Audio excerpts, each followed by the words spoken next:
Good morning, everybody. I'd like to release this word.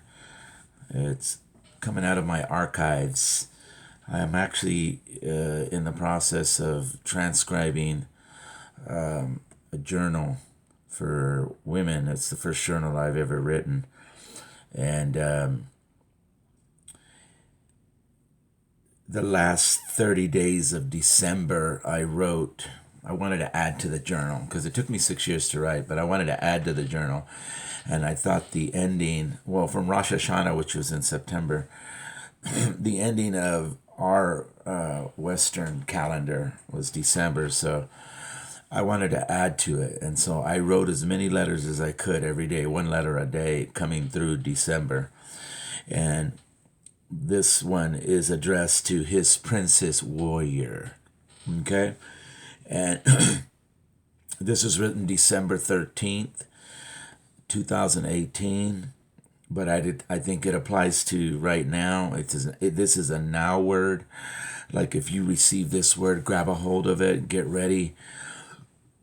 Because this new dimension, this new era, we're already launched into it. So this one is labeled, I'm going to label this one, guys, Princess Warrior, don't get stuck. All right? And so I'm just gonna read it. It's one page. I'm gonna read it, and then I'll just say whatever comes to my heart at that time. I think it's important for us to realize that, whether it's for a princess warrior or a man of God, that we cannot get stuck and in regret. We can't get stuck in the past. Sometimes and I know, those of you that know me personally, I know what it is to have the rug pulled out from underneath you and just crush you, like down, out, crushed in life, and how it is to bounce back. And it wasn't easy. It had to take a lot of humbling, a lot of asking God for change in my life. And so sometimes the blows that life hands us is so heavy, so hard that we get stuck in those situations. Grief is one of them. We lose a loved one, we lose a relationship, a marriage that let's say a marriage that ended in divorce, and you had all your hopes and highs into that marriage, that it was going to be the one that you were going to live together with that partner, and all of a sudden the rug got pulled out, and then you get stuck in the grief of that relationship, and you never come out of it. And there's a season for everything, and God always wants us to come out of these things, because if we get stuck in them, we can never advance forward. Okay, so let me read it, and then then I'll close with it.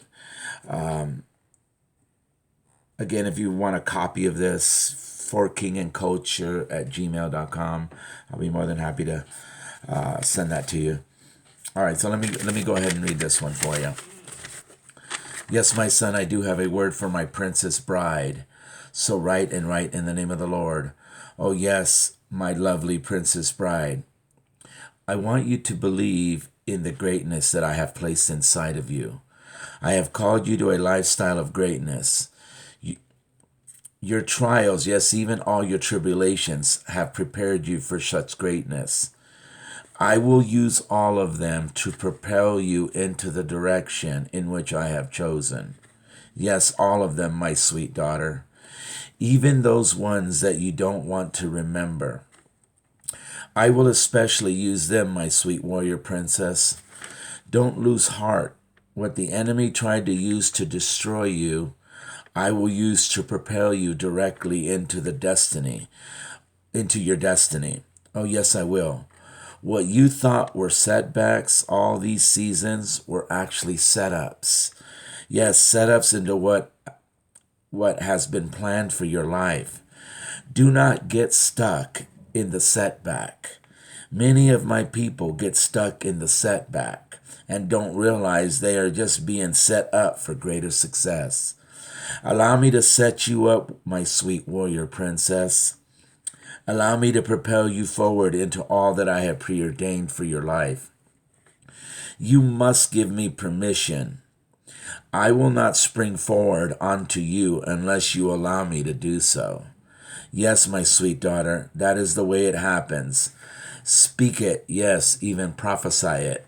Yes, command ye me, my sweet princess, and do not hesitate to do so. It is now time to advance you forward. No more hesitation, no more delay. Your time of advancement has arrived. Let's move on. Let's move into it together. I am with you always, love, Father. Oh, Lord, have mercy. You know, to me, this is a now word. This is a now word because one of the things that the Lord was ministering to me at the beginning in February was saying, it was like a 6-page thing. And I think I mentioned it in my first video, guys. It was a lengthy one, but it was a 6-page letter saying, you got to let go of those regrets. You got to let go. Let go. Consider it a loss. Do whatever you have to do. Have a funeral for those regrets. Put them in a box, bury them, let go. Because if you are hanging on to regrets, or you thought all those pitfalls, all those things were actually setbacks, and God was saying, no, they were actually setups for you. I'm going to use everything that happened to you, and I'm going to use it to advance you forward. Okay? And those actual things like that are used for God. God, you see, we overcome the enemy by the word of our testimony and the blood of the Lamb. That is part of the word of our testimony. Okay? It doesn't take me long to get teary-eyed when I start thinking about the Lord and everything that he's done in my life. Because I start thinking about how the process, the journey that he took me on. And literally those people that know me personally know that I really shouldn't even be on this video. You know, many times my life was so much in danger, and most of it was because of my fault. Most of us is because I put bad choices, bad decisions, involved in rebellion towards the Lord, knowing that I had a better lifestyle ahead of me. Instead of running to him, I ran to other things like drugs, addictions, stuff like that. But we have to allow him to move us and advance us forward. And one of the main things is we have to let go of those regrets and setbacks. And so I this letter is addressed to his warrior princess. I know this year is a year about birthing. This year is, to me, I keep telling my wife, I said this is the year of the woman.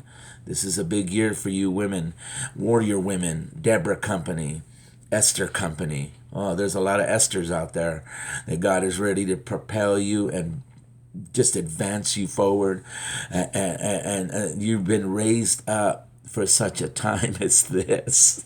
This is your season. This is your time. And we just want, I want to just give some words out. I'm going to be releasing some of these warrior princess words for you women, you warrior women. That you, what God would say, his hidden ones, his ones that he says, I'm going to do the most out of those insignificant ones that nobody thinks that I would do something out of. And those are the ones I'm going to move the greatest. But there's always a prerequisite with the Lord. There's probably, he tells me it's constantly this. He goes, I'm not asking for anything but to believe me. That's it. Just believe me at what I'm telling you right now. That believe me without hesitation. Don't hesitate. Just act on it and move. I think that we're in a season right now that that religious mindset tells you that you have to be something, act something, look like something. No, that's religion. I'm talking about relationship. I'm talking about an open-hearted relationship with our King, with our Father, to be led and guided into the direction that he wants to take us. And so I just want to release this word to you guys. I want to just imparted into you by saying, you grab a hold of this word and say, okay, Lord, I'm just going to let go of these setbacks. They weren't even actually setbacks, they were setups for me to advance forward into what you have calling me to do, what the shift that you're asking me to shift into. And so I'd like to release that word to you guys. I want to say, God bless you. To all you warrior women, go get it. We're in it to win it. Don't hesitate on the things that God is asking you to do in your heart. He's the one that placed that vision in your heart. He's the one that placed that zeal. Here's a clue. If you have a hesitation that God's been putting in your heart to move forward, that little hesitation right there is actually a clue that says go for it. Because that hesitation is attached to maybe fear, doubt, and unbelief. The only reason why the enemy hits us with fear, doubt, and unbelief, the only reason why he does that is because he knows that if you act on it, God will begin to open up doors. See, we got to just jump out of the boat. We got to just jump out of the boat. I admire Peter for jumping out of the boat. Because you know how many people just don't jump out of the boat? The only reason why they don't jump out of the boat is because we have fear, doubt, and unbelief. And we have to actually ask God, hey, forgive me for that fear, forgive me for that doubt, forgive me for that unbelief, and just help me. Give me an extra measure of faith, okay? God bless you. I know my eyes are a little bit red for celebrating my grandson's birthday party yesterday. Thank you for all the ones that came. We had a great time. God bless you guys. God bless you. God bless you. God bless you. May the Lord bless you and advance you forward into this new era, this new time frame. Let's usher in the new thought processor. Here's one for us all to understand. It's not a setback. It's been a set up all along. God bless you.